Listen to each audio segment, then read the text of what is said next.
सुनाने लगा हूँ। हाँ। वो एक मेहनती ट्रक ड्राइवर की कहानी। मेहनती ट्रक ड्राइवर। मेहनती ट्रक ड्राइवर। मेहनती इसलिए कहेंगे कि ये जो ड्राइवर होते हैं ये बड़ा मेहनत का काम है अहमद, कोई मजाक नहीं है। ये 12-12 घंटे गाड़ी चलाते हैं। बिल्कुल, और खास तौर पे उनके लिए कि जो बड़े ट्राले चलाते हैं, बड़े ट्रक चलाते हैं, उनका ध्यान तो थोड़ा सा इधर से उधर से बिल्कुल गलती की गुंजाइश ही नहीं है।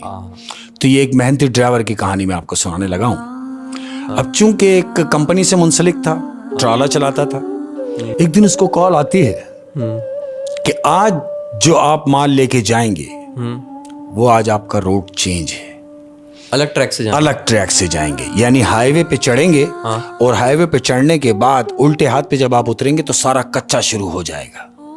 अच्छा। और जब कच्चा शुरू हो जाएगा तो इस बात को ध्यान में रखेंगे कि उस रास्ते में किसी भी किस्म का कोई भी हादसा खुदा ना खास्ता अगर होता है, आपने एक चीज को जहन में रखना है कि आपने गाड़ी नहीं रोकनी, गाड़ी चला के रखनी है। क्यों? कि वहां का तरीका वारदात कुछ ऐसा है। वो पूछता है क्या, तो जो फोन कर रहा है वो बताता है कि वहां पर तरीका वारदात ऐसा है कि वहां के जो मकामी हैं लोग, यानी जो लूट लेते हैं ट्रक को, वो क्या करते हैं अहमद कि वो अंडे ट्रक के शीशे पे मारते हैं। अब जब वो अंडा शीशे पे मारते हैं तो जाहिर है फिर वो वाइपर चलाएगा ड्राइवर। अब जब वो वाइपर चलेंगे तो वो अंडे की जर्दी से पूरा शीशा ब्लैक हो जाएगा। हाँ, वो वाइपर ऐसे करेंगे तो वो कुछ भी नजर नहीं आएगा और उनको वारदात में आसानी होगी। तो कुछ भी हो सकता है, तुमने गाड़ी रोकनी नहीं है। अच्छा। अब चूंकि ये सारी बातें उससे कर दी गई, उसको खौफ हुआ कि ये सब क्यों होने जा रहा है और ऐसा मुझसे ही क्यों कराने जा रहे हैं। बहरहाल क्योंकि सैलरी अच्छी थी, कंपनी अच्छी थी, मना नहीं कर सका, उसने हामी भर ली। वही हुआ। सेकंड डे वो ट्रक लेके निकला, हाईवे से निकला। अहमद, तुम्हें मालूम है कि जितने भी सफर करते हैं ये ट्राले ट्रक वगैरह ये रात में करते हैं। तो कंपनी उसको फैसिलिटीज देते हुए एक सिक्योरिटी गार्ड उसको देती है कि ये आप अपने साथ लेते हुए जाएं। वो ट्रक ड्राइवर के बराबर में सिक्योरिटी गार्ड बिठा देते। ठीक है। ये निकला, हाईवे से कच्चे पे उतर गया। अब ये कच्चे पे जा रहा है। जब ये कच्चे पे चलता रहा, इसके दिमाग में वही बात चल रही है कि मुझे गाड़ी रोकनी नहीं है। डरा इतना दिया था, खौफ उसको तारी हुआ है कि कुछ भी हो जाए मैंने गाड़ी नहीं रोकनी। कुछ भी हो जाए, शीशे पे कुछ भी लगे, मैंने गाड़ी नहीं रोकनी। यही सोचता हुआ जा रहा है तो अचानक ट्रक डिसबैलेंस होता है। ये सोचता है यार कि ये क्या, इतने जंगल के अंदर मुझे ये गाड़ी खड़ी करना मुनासिब नहीं है। ये टाप लगा के रखता है, गाड़ी रोकता नहीं, गाड़ी भगा के रखता है। क्या देखता है कि अचानक इसके शीशे पर आकर एक शॉपर लगता है, दम। इसके जहन में वो अंडा आ जाता है कि कहीं ऐसा तो नहीं कि ये वही अंडा मारा गया हो और मैं वाइपर चलाऊं तो सब खत्म हो जाए। ये गाड़ी नहीं रोकता है, ये मजीद भगा रहा है। थोड़े गैप के बाद उसको दूसरा शॉपर उसके शीशे पे लगता है, दम। तो वो जो शॉपर भरे हुए हैं वो पानी के भरे हुए शॉपर हैं जो न जाने कहां से आके इसके शीशे पे लग रहे हैं, फ्रंट शीशे पे। जब किसी ने शॉपर मारे तो इसको नजर नहीं आया कि कौन, कुछ भी नहीं है, इर्द गिर्द कुछ भी नहीं है। ये सिर्फ इसको ये महसूस किया है कि जो शॉपर आके शीशे पे लगे हैं ये सिर्फ पानी के भरे हुए शॉपर थे। लेकिन ये गाड़ी नहीं रोकता, गाड़ी पट के रखता है। ये इस सिचुएशन में है कि अब क्या किया जाए। ये गार्ड की तरफ नजर रखता है, गार्ड गनूदगी में है। ये गार्ड को झंझोड़ता है और उसको उठाता है।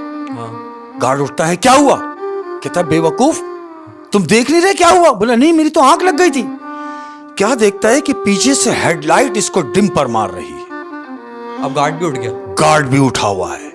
गाड़ी के डिम पर इसको महसूस हो रहा है कि मुझे पीछे वाली गाड़ी डिम पर मार रही है। अब इसको ये खौफ तारी है कहीं ऐसा तो नहीं कि ये वही लूटने वाले हों। ये मजीद गाड़ी भगा रहा है। पीछे वाली गाड़ी जो आ रही है वो इससे तेज इसके बराबर में आ जाती है। अब जब इसके बराबर में वो गाड़ी लगती है तो उस गाड़ी का ड्राइवर इसको इशारा करता है कि शीशा नीचे उतारो। ट्रक ड्राइवर को वो अपना शीशा नीचे करता है तो वो गाड़ी वाला ड्राइवर से बोलता है कि कुछ भी हो जाए गाड़ी नहीं रोकना। इशारे से बोलता है बस भगा के रखो। अच्छा, वो इसके मतलब इसके फेवर में था, इसके फेवर में था वो। फेवर में था। वो यही सोच रहा था कि मुझे लूटने आया, लेकिन ऐसा नहीं हुआ। हाँ। वो इसके फेवर में था कि तुम गाड़ी रोकना नहीं। वो ये बोल के और सीधा पलट गया, वो निकल गया। अच्छा। इसने भी हस्बे मामूल गाड़ी पीछे ही रखी, उसके भी पीछे, ये भी भगाता रहा। अब जब वो गाड़ी नजरों से ओझल हो गई, जो इसको बता के गया है, हाँ।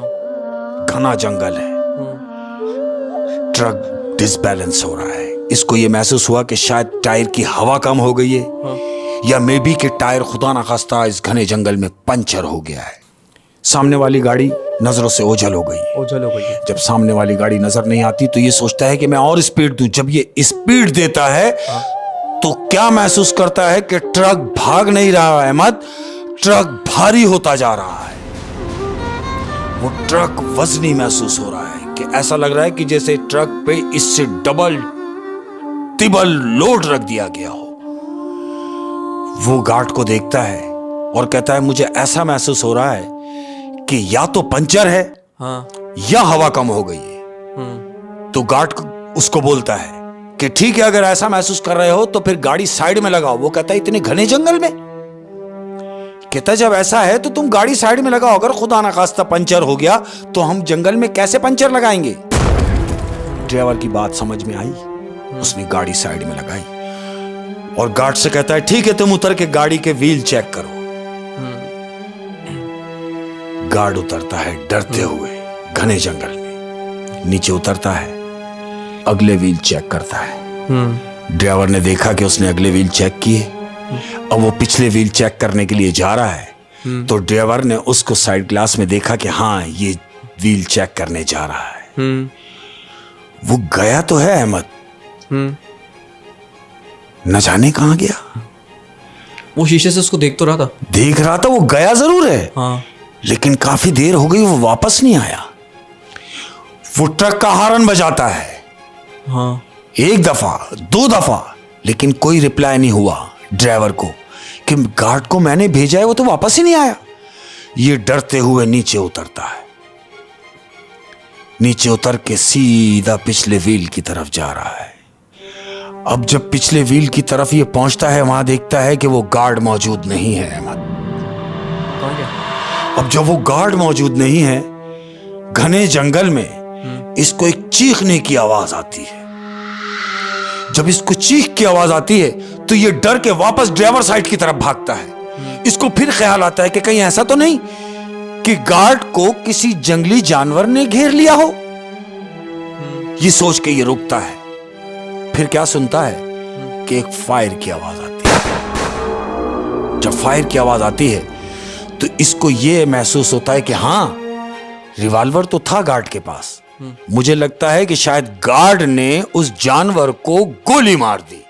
यह सोच के वो उस आवाज की सिमत जाता है। घने जंगल में हिम्मत करके अब ये उस तरफ जा रहा है जहां से वो चीख की आवाज आई थी। अच्छा। काफी दूर जाने के बाद उसको वहां कुछ दिखाई नहीं देता। ये सोचता है कि गार्ड कहां गया। अचानक पीछे से एक हाथ आता है जो इसके मुंह पर आता है, धप, और इससे बोलता है श्श्श, खामोश, मैं वही गार्ड हूं और तुम फौरन यहां से निकलो क्योंकि कोई हमारा पीछा कर रहा।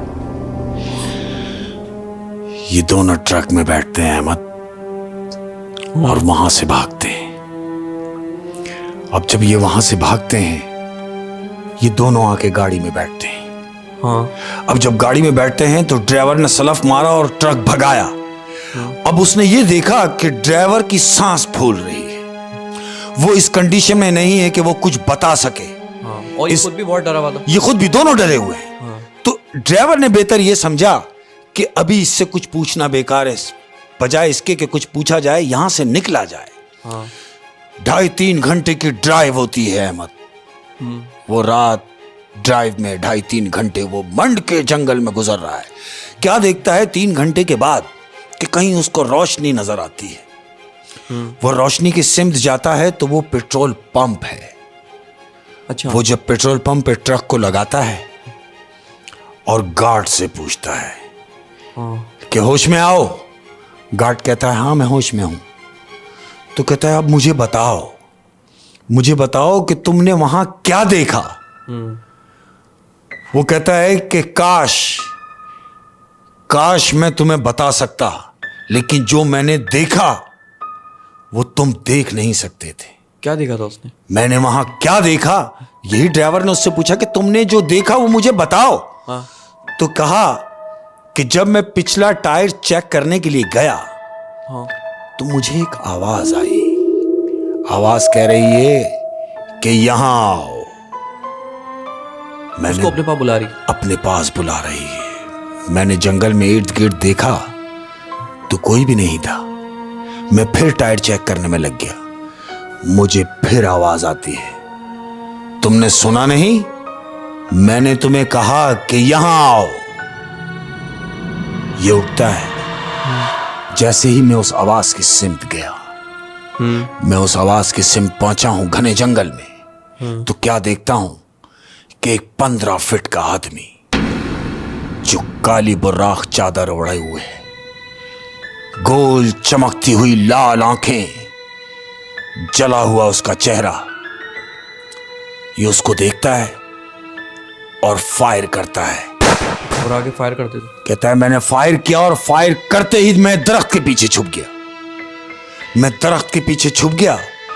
इतने में मैंने सुना कि तुम मुझे आवाज देते हुए आ रहे हो। तो मैंने तुम्हारा मुंह बंद किया इसलिए कि कहीं तुम्हारी आवाज से वो तुम्हें भी ना देख ले। मैंने तुम्हारा मुंह बंद किया। उसके बाद मुझे होश नहीं था, और जब मेरी आंख खुली है तो मैं ट्रक में था और अब तुम्हारे सामने हूं। बस ये समझो कि उस बला से जो हम बचे, ये हमारी कोई नेकी थी जो काम आ गई, वरना उस जंगल से निकलना किसी के बस की बात नहीं थी, और आज हम दोनों भी इस दुनिया में ना होते। अच्छा, वो हमारा पीछा कर रहा था, न जाने कितने दूर पीछे से। वो जो ट्रक भारी हुआ था, वो भारी हुआ था, वो ट्रक पे सवार था अहमद, जो ट्रक भारी हुआ था वो ट्रक पे सवार था। और वो जो थैलियां जो लगी थी, उन्होंने जब देखा था तो आसपास तो कोई भी नहीं था, लेकिन वो थैलियां आके ट्रक प्रॉपर लग रही थी। तो ये उन्हीं का काम था, उन्हीं लोगों का काम था। ओए। अच्छा, जब भी कहते हैं कि सफर अगर आप करें तो आपको दिन में करना चाहिए, क्योंकि मजबूरी, क्योंकि ट्रैफिक अलाउ नहीं होता दिन में। वो रात में ही सफर करते हैं ये लोग। वो रात में ही सफर करते हैं ये लोग। लेकिन बड़े दिल गुर्दे की बात होती है अहमद कि ये रात का सफर, जंगल के गुजर है, जंगल है, बियाबान है, पहाड़ है, रेगिस्तान है। इनका बड़ा हौसला होता है ये जो ड्राइवर होते हैं। मैं सलाम पेश करता हूँ इन लोगों को यार, कि ऐसी ऐसी जगह चले जाते हैं जहाँ आदमी तसव्वुर भी नहीं कर सकता। शेख साहब रोजी खींच के ले जाती है। हाँ, पेट खींच के ले जाता है। पेट खींच कर ले जाता है। क्या बात हो। तो शेख साहब, ये कहानी ख़त्म हुई है ना? आज की तीनों कहानियाँ कंप्लीट हो गई हैं, और जब इन कहानियों का डर मेरे दिल से निकल जाएगा, हाँ, तो फिर हम और कहानियाँ सुनेंगे इंशाल्लाह, है ना? पहले मुझे अकेले घर में रहने से डर नहीं लगता था, लेकिन आपकी कहानियाँ सुनने के बाद मुझे अकेले घर में रहने में, अल्लाह तुम्हारा मुहाफिज है, अल्लाह सबका मुहाफिज है। और दूसरी बात ये कि आपकी कहानियाँ लोग बड़ी पसंद कर रहे हैं। क्या बात? ना कि सिर्फ पाकिस्तान में, बल्कि हमारे पड़ोसी मुल्क हिंदुस्तान में भी आपको बहुत पसंद किया जा रहा है और आपको बहुत अप्रिशिएट किया जा रहा है, और कहते हैं यार शेख साहब की कहानियों का हमें वेट रहता है। तो कैमरा आपके सामने है, पाकिस्तान की ऑडियंस और इंडिया की ऑडियंस का आप शुक्रिया किस तरह अदा करेंगे? मैं बहुत बहुत शुक्रिया और बड़ा प्यार, मौला करीम आपको सेहतियाबी दे। जितने भी लोग प्यार करने वाले हैं, ख़ास तौर पे इंडिया से, तो मेरा बहुत बहुत सलाम और थैंक यू जो आप लोगों ने प्यार